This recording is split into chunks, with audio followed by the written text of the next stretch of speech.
ótima noite para você que acompanha a nossa programação. Estamos iniciando mais uma edição daquele que, sem dúvida nenhuma, é o melhor debate teológico da televisão brasileira. Vem fazer parte desse debate também, dessa construção teológica, em busca de respostas a perguntas que dividem o pensamento teológico. Lembrando sempre que você, obviamente, faz parte dessa construção. E, durante o programa, nós vamos abrir a oportunidade para você também participar. Já deixo aqui para você meu perfil lá no Instagram, @zeca_Pereira. Chega por lá para a gente conversar, bater papo, falar um pouquinho sobre teologia também e outros assuntos, tá bom? Deixa eu já apresentar os meus convidados para a gente iniciar a nossa conversa de hoje, porque é um tema polêmico que divide bastante o pensamento teológico.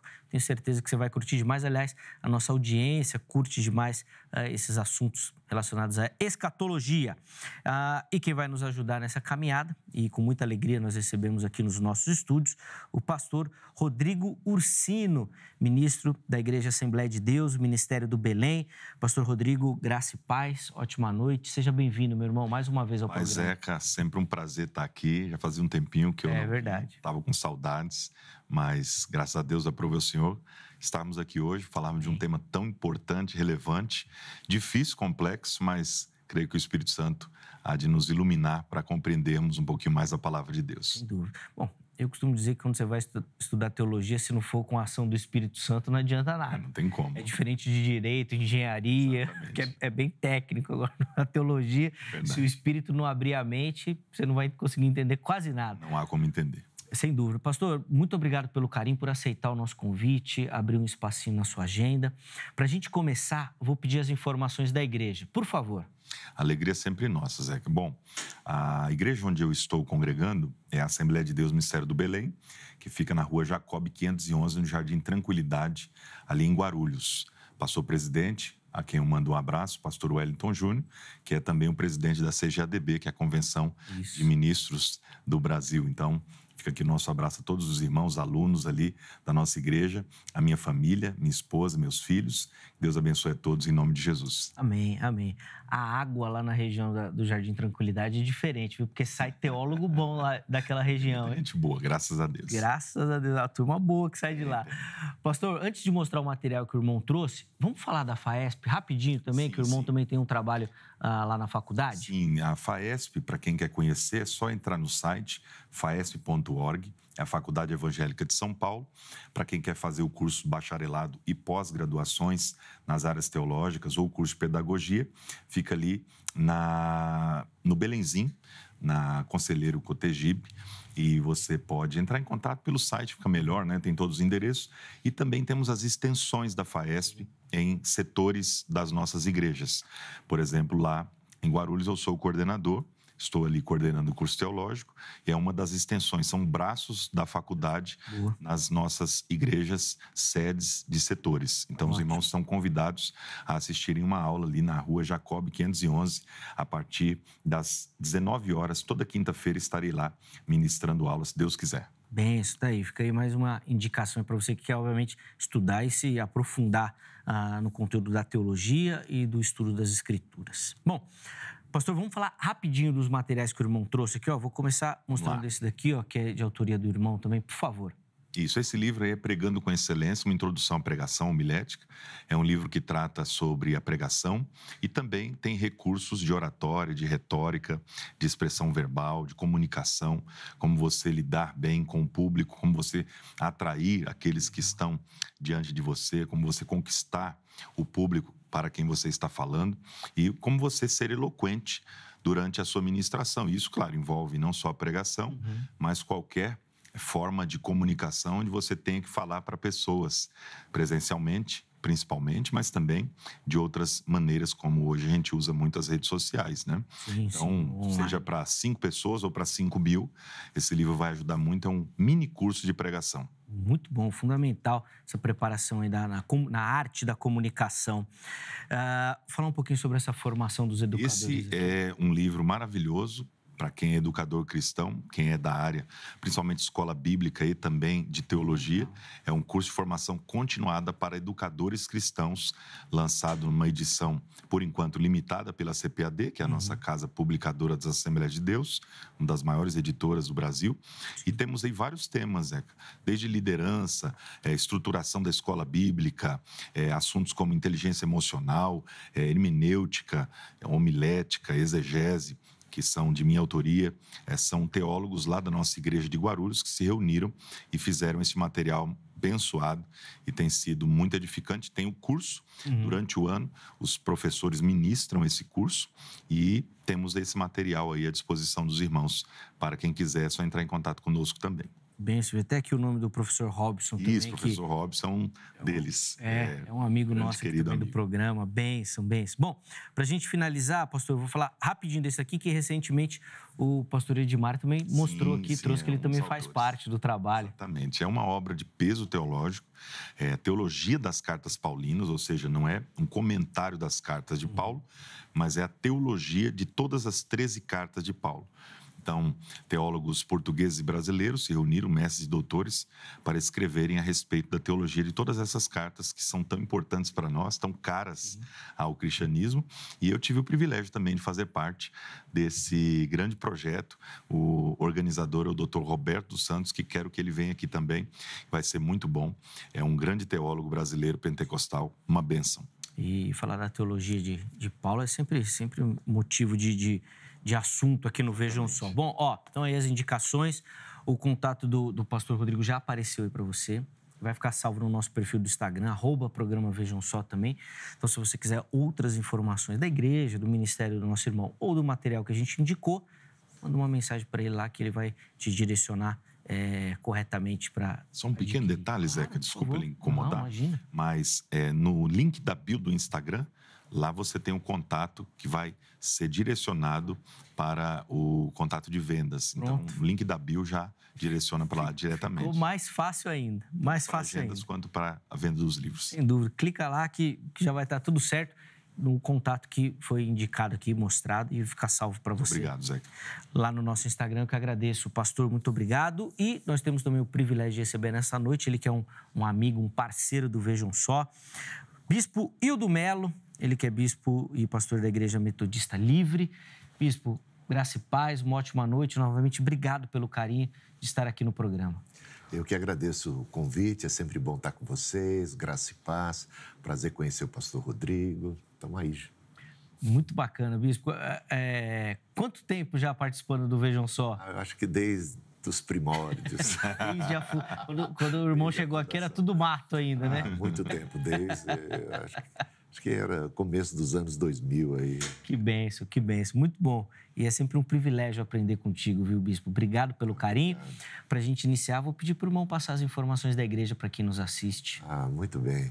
Eu sou pastor metodista livre, pastorei uma igreja na Rua das Rosas, número 445, que fica ali no bairro de Mirandópolis, próximo à estação do metrô Praça da Árvore. Temos cultos quarta à noite, às 20 horas, e aos domingos, às 10 da manhã. A escola dominical também eu dou aula lá. Que bênção. Às 9 da manhã. Então, todos são muito bem-vindos. E eu sou bispo também, então eu atuo como supervisor das igrejas no Brasil e também em Angola.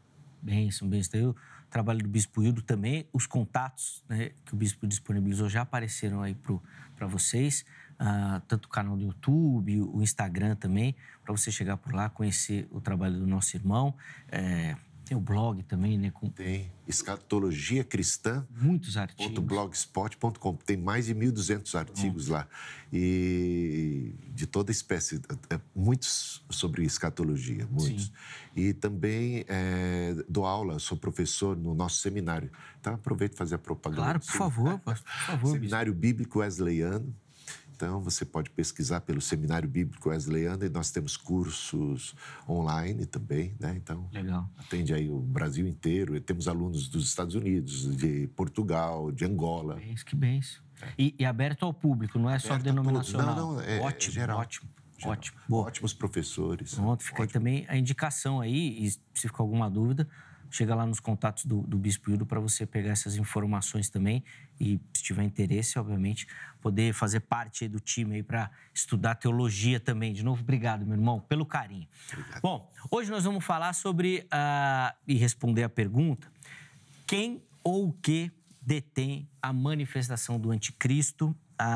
Bom, esse é um tema que já é clássico aqui no Vejam Só, por algumas vezes nós debatemos esse assunto, mas óbvio que é um tema que sempre gera dúvida e a nossa audiência sempre pede, vamos falar disso, vamos falar disso, vamos falar disso, e hoje nós vamos ter novamente a oportunidade. Nossos convidados vão responder a pergunta, depois eu abro para você que nos assiste participar também, respondendo a nossa enquete. Pastor Rodrigo, vamos começar com o irmão? Quem ou o que detém a manifestação do anticristo? Bom, a minha resposta vai na direção de que quem detém, quem restringe a manifestação do anticristo é o Espírito Santo. E não poderia ser diferente, porque sempre, desde o Gênesis, nós temos na Bíblia que a poderosa atuação de Deus é capaz de restringir o poder satânico, o poder maligno, e no caso do anticristo, que será possuído por um poder maligno extremamente grandioso, ele só pode ser restringido pelo poder do Espírito Santo. Então, aquele que o detém é o Espírito Santo por meio da igreja, e assim faz com que ele ainda não possa se manifestar. Então, antes que aconteçam os acontecimentos, os fatos que são descritos em 2 Tessalonicenses, no capítulo 2, como a questão do dia do Senhor, a questão da grande tribulação, haverá de ser retirado o Espírito Santo como o restringidor do anticristo, ou seja, a igreja será arrebatada antes. Perfeito. E aí sim o anticristo poderá se manifestar. Uma dedução lógica do raciocínio, né? A igreja precisa sair também para que essa manifestação ocorra. Bom, daí a visão do pastor Rodrigo. Quero ouvir o Bispo Hildo agora. Muito bem. Nesse texto de 2 Tessalonicenses, capítulo 2, é interessante que o apóstolo Paulo ele coloca assim: vocês não lembram que eu costumava lhes dizer essas coisas quando ainda estava com vocês? E agora vocês sabem o que o detém. E é por conta disso que ele não comunica aqui para nós, ou na carta. Porque eles já sabem. Eles já sabiam, né? Então, a gente já parte desse pressuposto que estamos num território assim um pouco desconhecido para nós. Certamente eles tinham essas informações privilegiadas que nós não participamos dessa palestra que o apóstolo Paulo comunicou. Então a gente pode especular. A ideia de ser o Espírito Santo é uma bem propagada aí pelos pré-tribulacionistas. O problema com ela é essa questão de ser retirado o Espírito Santo, né? Nenhum problema de que o poder de Deus, o poder do Espírito restrinja, mas retirar, né? Será retirado a pessoa do Espírito Santo. Como é que você retira Deus do cenário, né? Onde sabe? Em que lugar, né? Não tem. Para mim não faz sentido essa ideia. E ainda mais a ideia também de retirar a igreja. Ele vai ser anti o quê? Se ele é anticristo, ele vai sobrar o quê de Jesus? Você tira a igreja, você tira o Espírito Santo, ele vai ser anti o quê? Então, aí faltou adversário. Ele entrou no ringue e não tem com quem confrontar, né? Então, aí fica um pouco estranho. Mas, especulando assim, eu vejo que a maior probabilidade é de que se trate do arcanjo Miguel. Por quê? Porque você vai lá para Daniel capítulo 10, versículo 13, e você vê como o anjo Gabriel ele foi socorrido pelo arcanjo Miguel quando o príncipe da Pérsia, então a gente percebe ali uma batalha espiritual, né, nos ares. Então, esses príncipes, esses espíritos malignos que atuam sobre reis, reinos, eles estavam ali, digamos, impedindo a ação do anjo Gabriel, né? Criando uma barreira. E quem veio em socorro e restringiu o poder do mal, restringiu o poder do maligno, foi o arcanjo Miguel. E isso vai aparecer também no capítulo 12 de Daniel, logo do versículo 1, e você vê também em Apocalipse, porque é este anjo guerreiro, esse praticamente um general dentre os anjos de Deus, um príncipe. Miguel é quem batalha contra o dragão, a antiga serpente, e os expulsa, restringindo a sua ação do mal. Então, faz muito sentido, e aí a gente caminha parecido, é o poder de Deus que está restringindo, né? Só que em vez de ser com a pessoa do Espírito Santo, é com um anjo, esse anjo poderoso de Deus, que Deus se vale dele para a restrição do mal. Agora, para corroborar com essas passagens bíblicas, então, a primeira coisa que eu apresento é o fundamento bíblico, que eu acho que tem uma boa base, tanto no Antigo como no Novo Testamento. Mas, para contribuir com essa ideia, nós temos os livros de 1º e 2º Enoque, que, embora sejam apócrifos, eles foram até citados no Novo Testamento, né? Os cristãos respeitavam. Então, era uma carta que influenciou os judeus, o imaginário dos judeus do primeiro século, aqueles judeus do Segundo Templo, e também os cristãos. E ele deixa claro essa função de Miguel como esse restritor dos poderes malignos, né? E, por fim, então, tenho uma outra coisa, que é a igreja primitiva. O testemunho, por exemplo, Tertuliano e o Hipólito, e ambos eles reconheceram, eles disseram, afirmaram que se tratava do arcanjo Miguel. Então, a gente tem essa... Quer dizer, se for para especular, né, porque a gente só pode fazer isso agora, eu acho que o território mais seguro seria nesse caminho. Boa. Está aí a visão do Bispo Hildo também, que na sequência o pastor Rodrigo vai comentar, mas rapidinho, deixa eu colocar a enquete aí para você participar. Acesse o nosso perfil do Instagram, @programa Vejam Só, e lá você vai achar as nossas enquetes, vai poder votar, vai poder ajudar aqui na construção.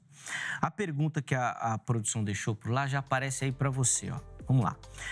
O Espírito Santo é quem impede o anticristo de se manifestar? Então, observe que a pergunta da enquete é um pouquinho diferente. A gente já coloca o Espírito Santo na pergunta, porque acho que, se não estou enganado, é o pensamento majoritário aqui no evangelicalismo nacional. Então, primeira opção, sim, ele restringe o mal até o tempo determinado. Segunda opção, não, o anticristo, ele vai se manifestar no momento determinado por Deus, ou seja, não tem uma ação direta do Espírito Santo nesse sentido. E a última opção é não tenho certeza. Preciso aprender mais, estou em dúvida e espero que o programa hoje ajude. Então vai lá, vote, participe também. Pastor Rodrigo, vou voltar a palavra para o irmão, pode ficar à vontade, para embasar o seu pensamento e até para confrontar a ideia que já foi colocada pelo Bispo Hildo, por favor. Muito bem. Bom, o Bispo Hildo, ele citou aí alguns textos dizendo que seria possivelmente o arcanjo Miguel aquele que restringe a operação do anticristo. Eu não consigo enxergar assim, porque por outras informações bíblicas nós temos textos que vão deixar mais claro ainda que é o Espírito Santo que tem esse poder de restringir a operação do mal. Por exemplo, Gênesis capítulo 6 declara no versículo 3 que o Espírito Santo estava restringindo o pecado nos dias de Noé. Aí Deus disse, não vai mais restringir. O meu espírito não contenderá mais com o homem porque ele é carne. E aí retirou essa força que restringia, que segurava a ação total da malignidade daqueles dias. A mesma coisa acontece no texto que a gente leu. Outra questão importante é no livro de Jó. O próprio livro de Jó demonstra que há uma barreira feita pelo próprio Deus, o Espírito Santo é Deus, para que Satanás não fizesse tudo o que gostaria com Jó. Então, Deus colocou barreira, olha, vai, toca ali no que ele tem.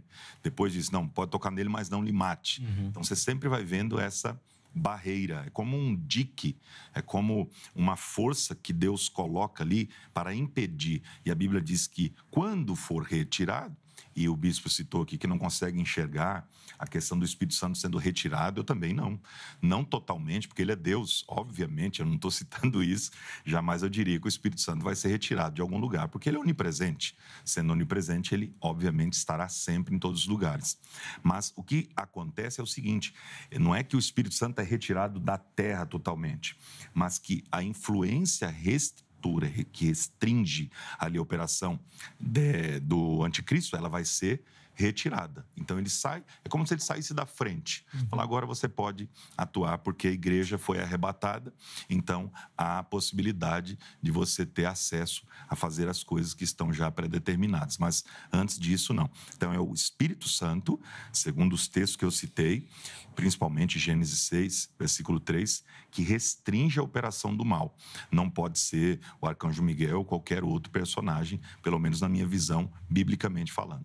Bom, o Rodrigo foi numa linha que o irmão citou, eu achei e sempre acho muito relevante aqui no programa, que fala, ó, textos que embasam no Antigo e no Novo Testamento. O pastor Rodrigo também trouxe aí os textos, bispo. E aí? Sim. Bom, eu não posso ir contra a ideia de que o Espírito Santo tem poder. Então, obviamente, ele tem poder, ele é Deus. E ele pode restringir o mal, certamente, né? Então, Deus está por trás de tudo isso. Antes de você concluir, na primeira fala você falou e eu fiquei em dúvida. Deixa eu perguntar isso e depois a gente volta aqui na questão. Você acha que Paulo não quis falar mesmo? Não era um tema que Paulo queria tratar? Não, ele colocou dessa forma, então a gente fica encafifado. Ele coloca de uma forma, olha, vocês sabem, mas não custava nada ele ter dito, né?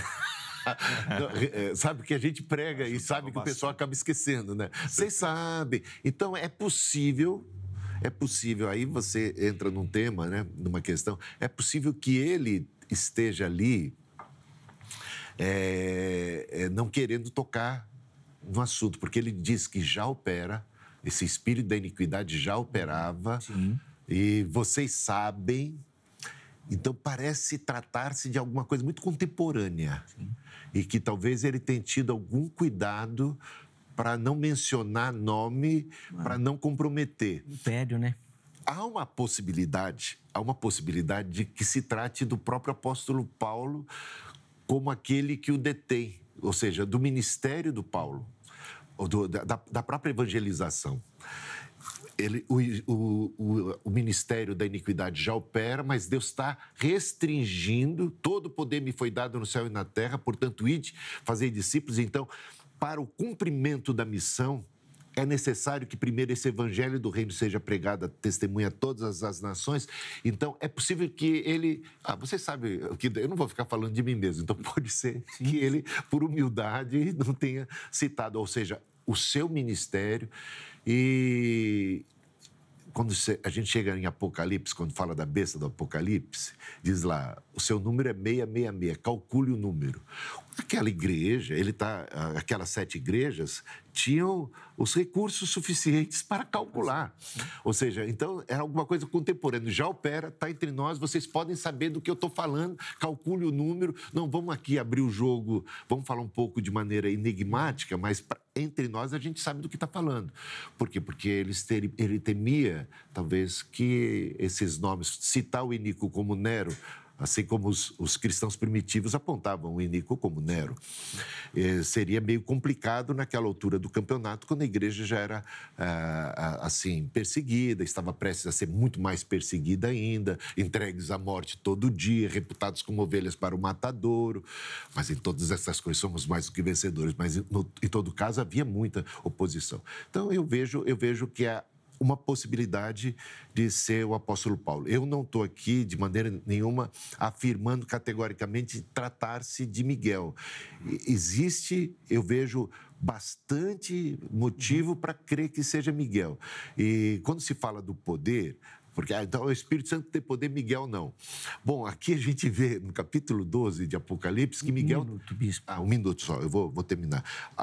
No capítulo 12 de Apocalipse, tem esse registro aqui, a partir do versículo 7, diz assim: houve então uma guerra nos céus. Miguel e seus anjos lutaram contra o dragão, que é a antiga serpente, que é Satanás. Olha o poder desse anjo. Ele, comandando os anjos, houve então uma luta entre Miguel e seus anjos contra o dragão e seus anjos, que revidaram, né? Mas estes foram não foram suficientemente fortes e assim perderam o seu lugar nos céus. Ou seja, Miguel venceu, ele tinha poder mesmo, governando os anjos, lutou contra o dragão e os venceu. É claro que Deus é o Supremo Senhor, mas Miguel poderia ser esse restritor do mal com tranquilidade. Ele expulsou foi o dragão, quanto mais um iníquo aqui da terra, né? Sem dúvida. Pastor Rodrigo, o irmão consegue ver essa linguagem tão contemporânea nos escritos de Paulo ou numa linguagem futurista mesmo, apontando para o arrebatamento da igreja e tudo mais? Perfeito. Bom, eu como um dispensacionalista sou futurista.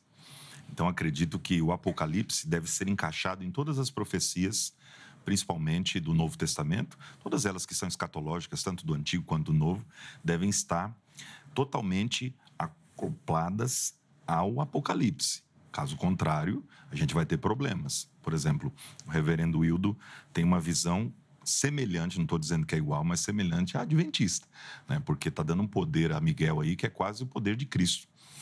Então... eu só ia rir assim, eu não estou dando poder nenhum para Miguel, hein? Eu só li o texto. Quem sou eu para dar poder para quem quer que seja? Tem uma preeminência e tal, é uma visão mais adventista. Agora... É que eles colocam até como o próprio Jesus, né? Sim, sim. Como Jesus sendo Miguel, né? Um título honorífico. É quase que o que o bispo está fazendo aqui. Mas, quando a gente olha para o Apocalipse, a gente percebe que ele tem que ser futurista. Então, os primeiros capítulos, a gente vê algumas profecias acontecendo ali. Nós temos passado, presente e futuro em Apocalipse. Mas, do capítulo 4 até o 22, nós cremos que as profecias que estão ali são profecias futuras. O bispo citou algo ali que me deixou um pouco confuso. Depois eu gostaria de entender melhor, citando Nero como possivelmente o anticristo. O senhor crê nisso? Sim. Que o Nero era o anticristo? Sim, Só sim. que o anticristo ele tem que vir na tribulação. Então, a tribulação já aconteceu para o senhor? Sim.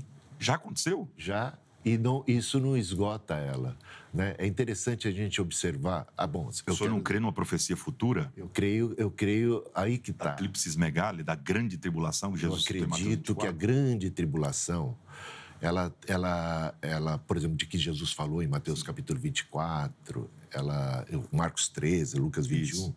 Ela tem a ver com Jerusalém, né? Ela cumpre aquelas 70 semanas de Daniel. E aí, Daniel, até no final ali do registro das 70 semanas, ele disse que o ungido seria morto e, por conta disso, o príncipe de um povo que haveria de vir cercaria a cidade, seu fim seria uma dissolução, destruição e tudo mais. E Jesus chorou sobre Jerusalém e disse: Jerusalém, Jerusalém, que matas os profetas, apedrejas tantos quantos são enviados. Quantas vezes eu quis amparar com uma galinha os seus pintinhos, mas vocês não quiseram. Eis que a vossa casa vos ficará deserta. Jesus, então, em Mateus 24, então, nessas passagens, nesse sermão escatológico, ele claramente aponta, ele diz assim para eles: quando vocês virem o abominável da desolação de que falou o profeta Daniel, ele está falando para aqueles discípulos, vocês vão ver. E eles viram, eu não quero que vocês participem, porque essa tribulação não é para vocês, igreja. Essa aqui é a ira, é o juízo de Deus que vem contra Jerusalém, contra Israel. E eu quero que vocês fujam. Então, o escape para a igreja foi fugir, foi não passar por aquela grande tribulação.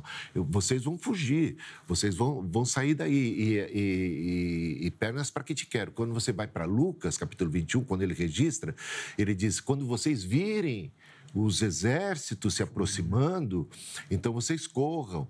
E ele diz que a cidade seria destruída e que aquela seria uma angústia para Jerusalém sem precedentes em toda a história. E como o Joséfo bem descreve, Jerusalém nunca tinha passado, ainda que tivesse tido uma terrível destruição e infortúnios no passado por conta da primeira destruição do templo lá, agora teríamos uma segunda destruição do templo, da cidade, não ia ficar pedra sobre pedra e ai das grávidas, então tudo isso já cumpriu. Agora, o fato de tudo isso ter se cumprido não esgota o significado do que a Bíblia também chama de grande tribulação, porque quando você vai para Apocalipse, agora a gente ouve ali falar de uma grande tribulação, principalmente no capítulo 7, quando aquela grande multidão de mártires cristãos, que estão agora com as suas vestiduras brancas, são as almas dos decapitados que estão ali no céu, ou dos mártires que estão no céu, E eles estão ali cantando, louvando ao Senhor, sendo consolados.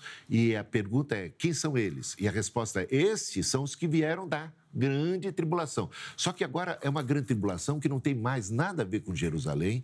É uma grande tribulação de caráter universal, de cristãos que estão sendo perseguidos, não porque são judeus ou por qualquer outra coisa, que não seja pelo nome de Cristo. Então, eu vejo que resta uma grande tribulação, uma aplicação daquela passagem. Por isso, nesse sentido, algo que se dá ao longo de toda a história e que, por que não, no final dos tempos, a última e grande batalha, uma grande tribulação, um anticristo derradeiro. Então, tudo isso eu ainda contemplo, sem nenhum problema. Boa.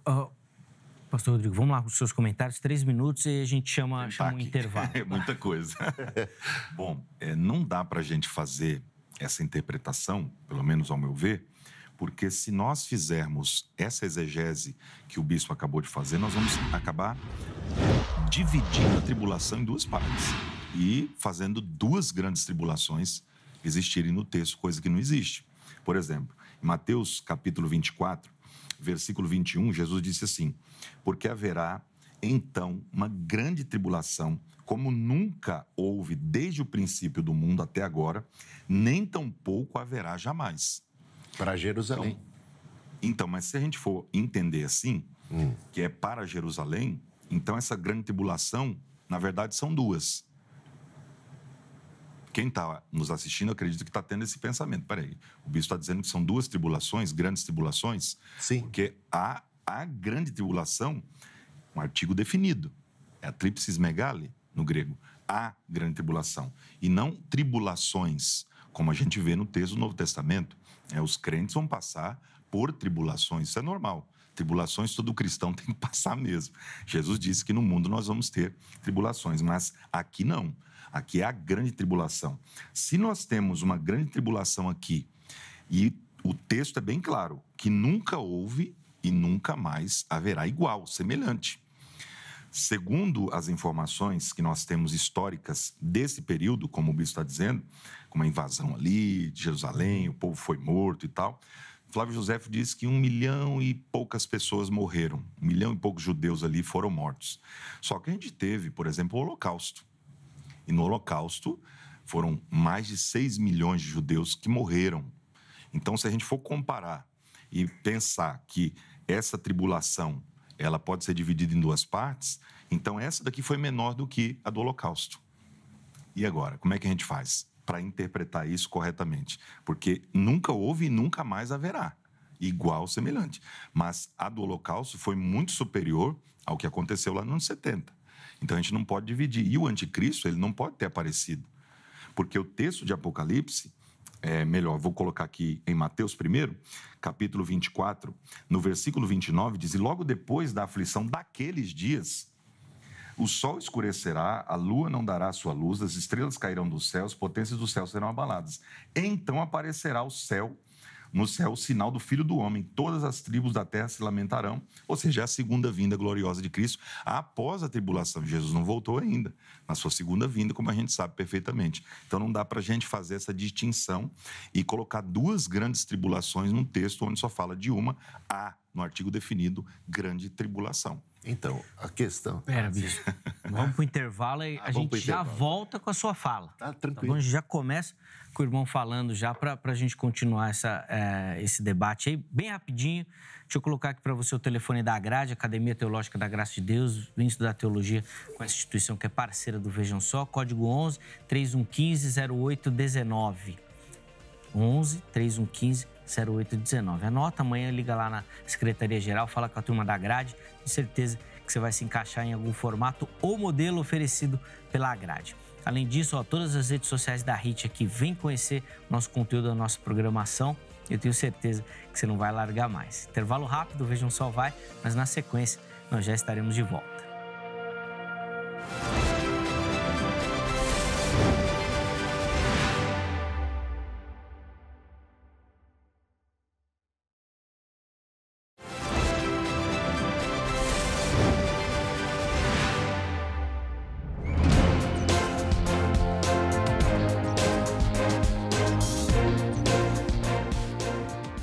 bom, já estamos de volta aqui com o Vejam Só, intervalo bem rapidinho, recebendo hoje nos nossos estúdios o pastor Rodrigo Ursino, bispo Hildo Melo, e no primeiro bloco aí, bom, já viu aí que cheio de informação e muito conhecimento das Escrituras Sagradas, e agora a gente inicia o segundo bloco com a fala do bispo Hildo, porque nós já retiramos aquilo que impediu a sua fala, bispo, o intervalo.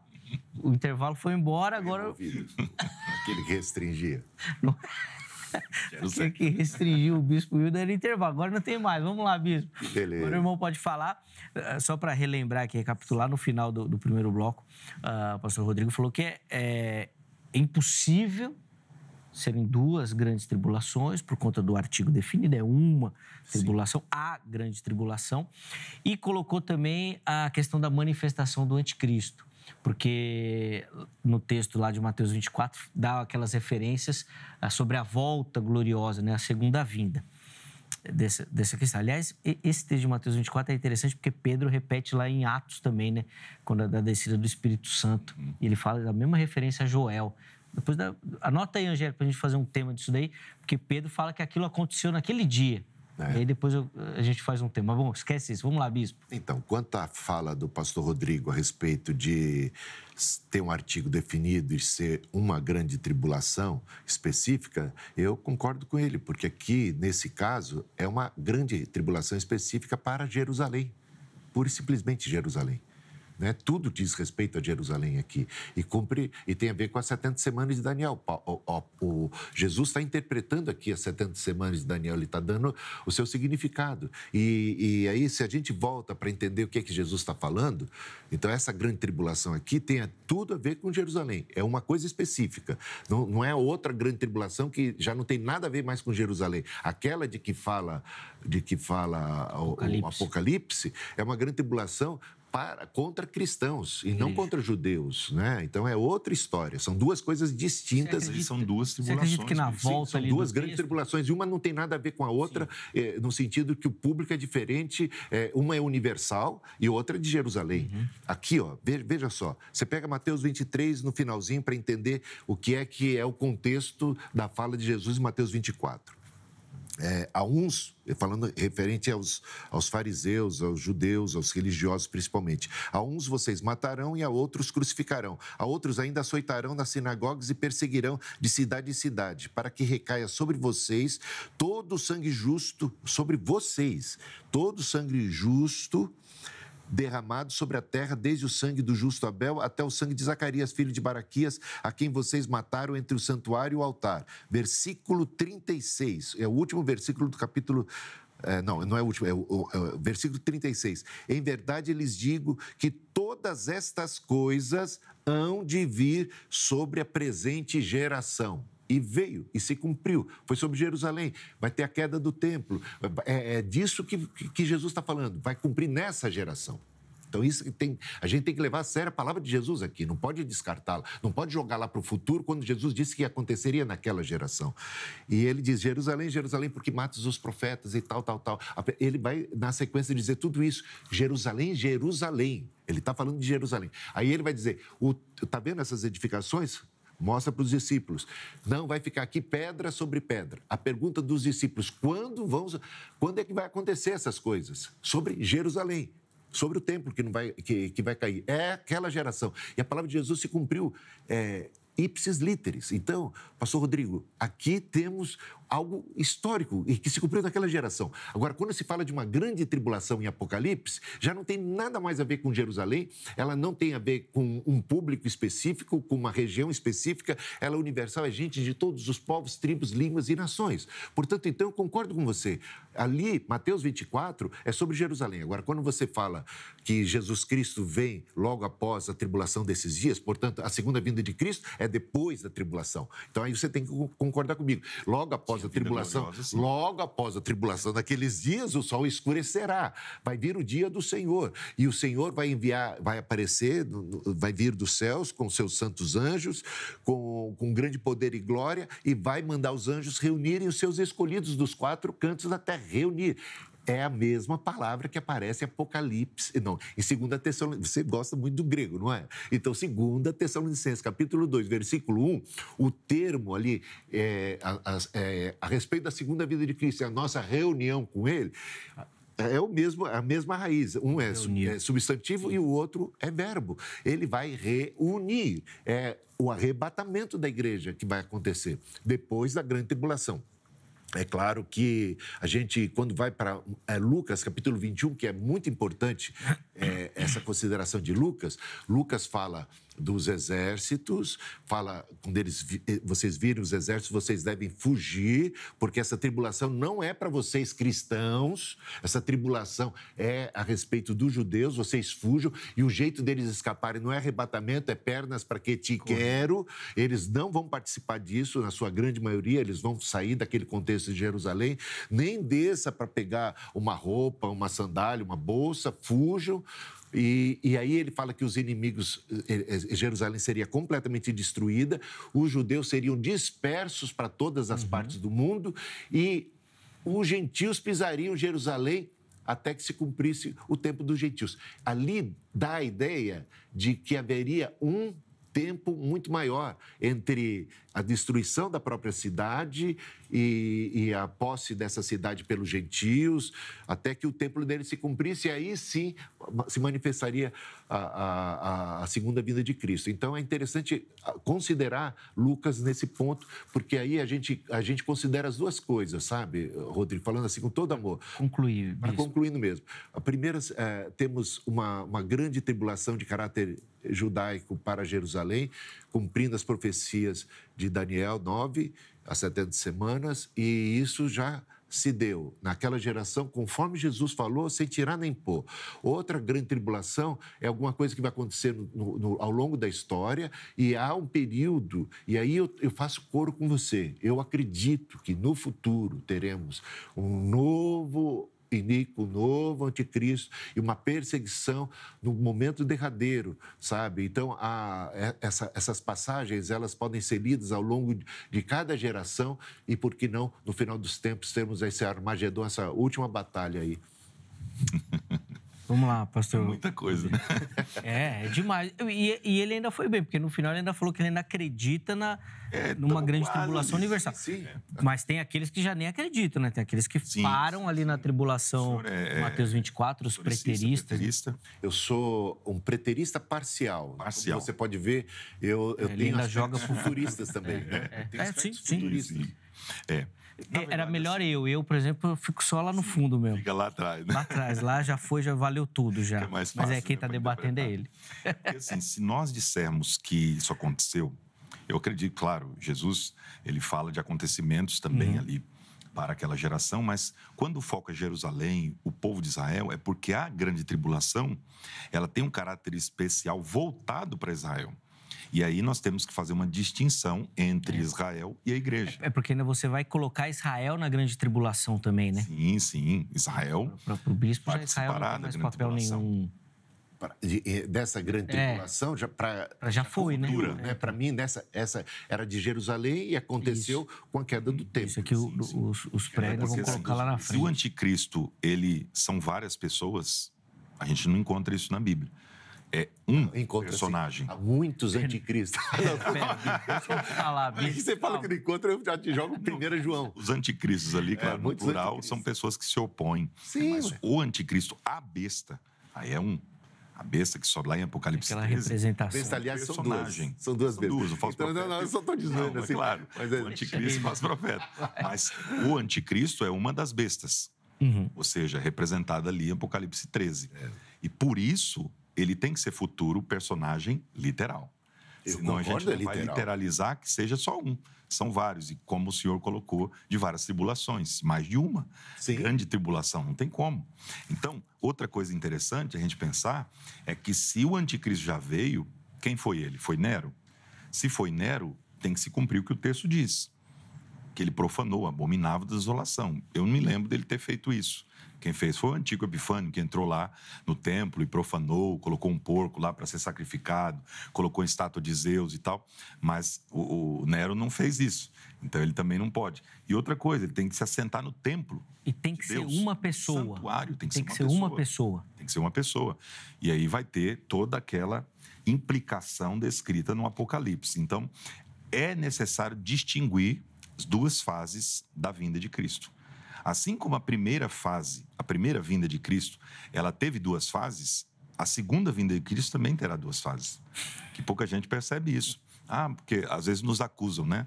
Nós Sim. que somos mas como assim? Onde tem duas fases? Mas, se você lê o Antigo Testamento, você praticamente não vai encontrar, a não ser que você procure com minúcias, Jesus vindo duas vezes. O Messias viria uma só. Tanto é que os judeus não conseguem enxergar Cristo como o Messias. Mas você vê que Jesus veio a primeira vez, em carne, em corpo físico, encarnou-se, e virá a segunda vez. Então, ele veio duas vezes, ou virá duas vezes. Mas na primeira vinda, ele veio em duas fases. A primeira fase foi quando ele esteve aqui na Terra, até os seus 30 e poucos anos aproximadamente, morreu, e aí ele ressuscitou em corpo glorificado. É a segunda etapa da sua primeira vinda. E assim também vai acontecer na sua segunda vinda, em duas etapas. Não vejo problema algum. Então, a primeira etapa é o arrebatamento da igreja, onde ele vem para a igreja e não com a igreja. Já a segunda etapa da sua segunda vinda é quando ele volta com a sua igreja, com os seus santos, lá em Apocalipse 19, deixa isso bem claro. Em Apocalipse 19, acredito que o senhor concorde comigo, é a descrição da segunda vinda gloriosa. Não temos nenhuma citação de arrebatamento ali. Então, o arrebatamento é uma coisa extraordinária, gloriosa, e quando nós colocamos o pós-tribulacionismo para interpretarmos a Bíblia como a lente, a gente vai ter que esvaziar todo o sentido do arrebatamento, porque não há necessidade de arrebatamento. Porque o arrebatamento só pode fazer sentido se a igreja for arrebatada antes da tribulação. Porque qual é a necessidade de um arrebatamento após a tribulação? Para que tirar a igreja da terra depois que já passou tudo que tinha que passar? O anticristo veio, aquelas coisas todas, os juízos, os 7 selos, as 7 trombetas, as 7 taças, os 3 ais. Tantas coisas aconteceram. A igreja aqui na terra não aconteceu nada. Só que Apocalipse capítulo 3, versículo 10 diz que Deus nos tirará, nos livrará da hora da tentação. E não na tentação, como alguns tentam colocar aí. Essa resposta o Bispo Hildo vai dar no programa que nós vamos fazer na sequência. Sobre a questão do arrebatamento. Arrebatamento. Agora, nós já vamos caminhar para o encerramento deste programa aqui. Então, Mas já? Eu ainda avisei no começo, não se assuste que passa rápido. Aqui as turbinas. Eu vou pedir só para vocês concluírem, então, essa questão do texto lá de Tessalonicenses, de quem ou o que, ou alguém que detém, para a gente poder deixar aí para o nosso telespectador, para a gente poder encerrar o programa. Bispo Hildo inicia essas considerações, conclusões, depois o pastor Rodrigo. 3 minutinhos para cada um, por favor, Bispo. Então, nessa segunda epístola, ele já no capítulo 1, ele diz claramente que o que os tessalonicenses, nós cristãos, os tessalonicenses esperavam, eles que estavam sendo perseguidos, o que eles esperavam era o alívio, era por ocasião dessa segunda vinda de Cristo. E ele diz ali claramente que esse alívio viria quando o Senhor dos altos céus se manifestasse, trazendo vingança com fogo, ele viria em labaredas de fogo, dando alívio para vocês. É a mesma ocasião onde há alívio para os cristãos, os tessalonicenses ou qualquer outro cristão. É a mesma ocasião onde ele julga e condena e destrói o iníquo e destrói todos os que não são do Senhor. Então, esse é o capítulo 1. Aí ele chega no capítulo 2, ele diz assim, olha, quanto à segunda vinda de Cristo, que é uma única só, que vem com labaredas de fogo, como ele já descreveu, ou o dia do Senhor, que é o dia do Senhor, é o dia da vingança do nosso Deus, é o dia de juízo, como ele já descreveu que a segunda vinda de Cristo é que traz esse juízo, ele não traz um milênio e adia-se as coisas, ele traz o juízo, a condenação e a destruição de todos. eles vão ter destruição eterna ali, está dizendo. Então, é o juízo final, porque de onde há de vir para julgar os vivos e os mortos. Então, enquanto a segunda vinda de Cristo e a nossa reunião com Ele, que é o arrebatamento, ele conjuga essas coisas, não acreditem que isso já se deu, porque isso não vai se dar, esse dia do Senhor não vai se dar sem que antes apareça o iníquo, porque eu já disse para vocês, a apostasia e o iníquo são necessários, eles precisam acontecer, são sinais que precedem necessariamente a vinda de Cristo. Então, são coisas que os tessalonicenses poderiam contemplar. Então, os tessalonicenses nunca seriam cristãos arrebatados antes da manifestação do iníquo, como querem os pré-tribulacionistas. Dizem que a igreja é arrebatada antes do iníquo se manifestar. Não, a igreja arrebatada, como que ela pode ser arrebatada antes se a igreja tem que ter isso como sinal? Então, o iníquo se manifesta, a igreja reconhece a manifestação do iníquo. Bispo, por favor. A igreja reconhece a manifestação do iníquo e é a segunda vinda de Cristo que tem o arrebatamento, que traz o alívio, o consolo, o conforto para os que são cristãos, que vai destruir o iníquo e todos os que são dele. E isso está lá já no capítulo 1. E é no dia da segunda vinda de Cristo que isso acontece. É o dia que vai dar alívio para a gente. É arrebatamento. É a mesma ocasião.